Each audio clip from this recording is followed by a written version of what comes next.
मेरो घरदेखि करिब 3 घण्टाको दूरीमा वर्षौंदेखि एउटा पुरानो कालो घर बेवारिसी अवस्थामा छ। पहिले त्यहाँ एउटा सानो बस्ती थियो रे, तर एक दिन कुनै कारण बिना कसैले सुइँको नपाई सबै गाउँलेहरू एकाएक गायब भएछन्। त्यसपछि त्यो ठाउँ एउटा भुताहा गाउँमा परिणत भयो। केही वर्ष अघिसम्म त्यहाँ पुराना घरका भग्नावशेषहरू देखिन्थे, तर अहिले सबैतिर जङ्गलले ढाकिसकेको छ। यद्यपि त्यो कालो घर भने रहस्यमय रूपमा अझै पनि जस्ताको तस्तै खडा छ, मानौ कि कसैले रेखदेख गर्ने गर्छ। मलाई यस्तै रहस्यमय ठाउँ र भूतप्रेतका कुरामा रुचि भएकोले एक दिन त्यो घरको निरीक्षण गर्न पुगे। युट्युबमा भिडियो अपलोड गर्ने सोचले साथमा क्यामेरा पनि बोकेको थिएँ, किनकि म भ्युज बढाउन सङ्घर्षरत थिएँ र अहिले पनि तपाईँले दिनुभएको साथ सँगसँगै सङ्घर्ष जारी छ। त्यो घरको आँगनमा पुगेर एकनासले तलदेखि माथिसम्म हेरे। पञ्चायत कालतिर बनाइएको जस्तो देखिने घर सामान्य डिजाइनको 2 तले थियो। त्यसको मूल ढोका मक्किएको काठको अवशेष मात्र बाँकी थियो, जुन सजिलै खोल्न मिल्थ्यो। ढोकाको अवस्था हेर्दा कोही आउने जाने गरिरहेको जस्तो आभास हुन्थ्यो। म घरभित्रको दृश्य हेर्न आतुर थिएँ। नजिकै पुगेर क्यामेरा अन गरेँ अनि भिडियो खिच्दै भित्र पस्ने तयारी गरेँ।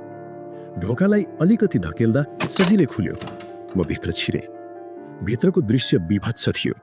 भर्खरै चोर पसेर सबै सामान भताभुङ्ग पारेको जस्तो देखिन्थ्यो। दराजका घर्राहरू खुला थिए र भुइँमा ओछ्याइएका गुन्द्रीहरू ठाउँ ठाउँमा च्यातिएका थिए।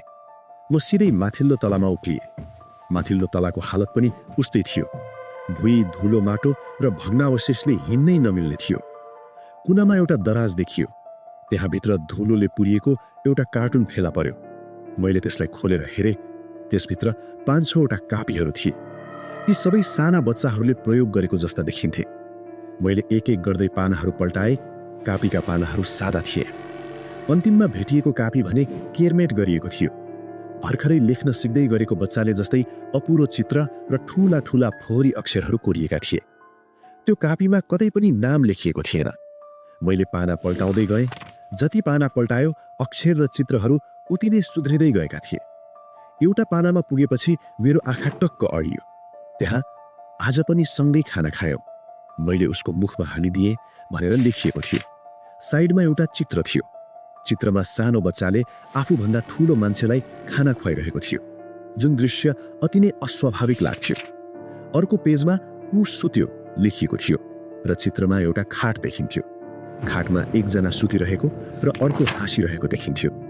खाटको छेउमा एउटा सानो कालो छाया जस्तो आकृति कोरिएको थियो। मैले कापीका पानाहरू अझै पल्टाउँदै गएँ। अब त्यहाँ दाई र मम्मी जस्ता शब्दहरू यत्रतत्र देखिन थालेका थिए। वाक्यहरू झन्झन विभत्स बन्दै गए। दाईको दाँत झर्यो, मम्मीको फोटो बनाए र दाई रोयो जस्ता शब्दहरू थिए। ती अक्षरसँगै कोरिएका चित्रहरू हेरि नसक्नु थिए। सबैभन्दा अनौठो कुरा चाहिँ हरेक चित्रको कुनामा त्यो रहस्यमय कालो छाया अनिवार्य रूपमा कोरिएको हुन्थ्यो। कापीको बीचतिरका केही पानाहरू च्यातिएका थिए। त्यसपछिका पानामा मसीको छाप मधुरो हुँदै गएको थियो। म भिडियो खिच्न बिर्सेर त्यही कापीमा तल्लीन भएँ। ठ्याक्कै त्यही बेला माथिबाट केही चर्किएर कट्टक कट्टक कराएको आवाज आयो। छततिर हेरेँ, छत पुरै कालो भएको थियो। त्यो आवाज छतको जस्तो थिएन। पुरानो बेडमा केटाकेटी उफ्रदा आउने आवाज जस्तो सुनिन्थ्यो। मैले चुपचाप कान थापेँ, तर फेरि आवाज आएन। लगतै भुइँ तलाबाट केही कुरा सर्किएको जस्तो आवाज आयो। मैले झसङ्ग हुँदै कापी बन्द गरेँ। डरले मेरो हातबाट कापी भुइँमा खस्यो। कापी उठाउन निहुरिँदा मेरो आँखा संयोगले खुला रहेको अन्तिम पानामा पर्यो। त्यहाँ लेखिएको थियो, दाईलाई खाटमुनि हालिदिए, किनभने ऊ शान्त भयो। अब ऊ चुप लाग्छ रे। चित्रमा खाटमुनि एउटा मान्छेलाई जबरजस्ती कोचेको देखाइएको थियो। यी सबै दृश्यहरू देखेपछि मेरो दिमागमा एउटा भयानक परिकल्पना उब्ज्यो। सायद एउटा भाइले आफ्नै दाईको हत्या गर्यो र दाईको लाससँगै कैयौँ दिन बितायो र हरेक दिनको विभत्स दैनिकी यसरी नै कापीमा उतारिरह्यो। कुरा के थियो थाहा भएन, तर मैले यस्तै बुझेँ। यो सोच्दा मात्रै पनि मेरो आङ जिरिङ्ग भएर आयो। अति नै डरलाग्दो अवस्था आइलागेको थियो। मेरो चिसो पसिना छुट्न थाल्यो। म त्यहाँबाट भाग्नलाई पछाडि फर्केँ र तल्लो तलामा ओर्लिएँ। तल्लो खुड्किलामा पुग्दा मेरो आँखा भर्याङको कुनाको एउटा रातो चित्रमा पर्यो। भर्याङकै उचाइको भित्तामा टाँसिएको एउटा कागजमा मुखको चित्र कोरिएको थियो। टम्म मिलेका दाँतहरूमध्ये एउटा दाँत मात्रै पुरै कालो रङले मेटिएको प्रष्ट देखिन्थ्यो। त्यो भागमा कागजै दब्बेको थियो। कसैले रिसको झोकमा जोड लगाएर बारम्बार कोरेको अनुमान गर्न सकिन्थ्यो। ठ्याक्कै त्यही बेला भुइँमा मानव पाइलो घर्सिएको जस्तै आवाज आयो। ती आवाजहरू खाली खुट्टा हिँड्ने साना बच्चाहरू जस्तै थिए। लगत्तै भर्याङबाट कोही तल झरिरहेको र खाटमुनिबाट कोही घस्रिँदै आइरहेको स्पष्ट आवाज पनि सुनियो। भुइँतला उज्यालो नै थियो, तर केही पनि देखिएन। आवाज मात्र आयो। म तुरुन्तै घरबाट बाहिर दौडेँ। त्यहाँबाट कुलेलाम ठोके।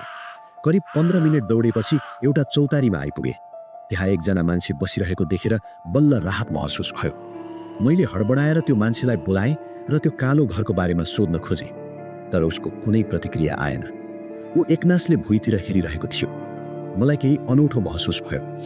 केही छिनपछि उसले बिस्तारै टाउको उठायो, मेरोतिरै फर्क्यो र मुसुक्क हाँस्यो। उसको एउटा दाँत कालो थियो, ठ्याक्कै त्यो भित्ताको चित्रमा जस्तै।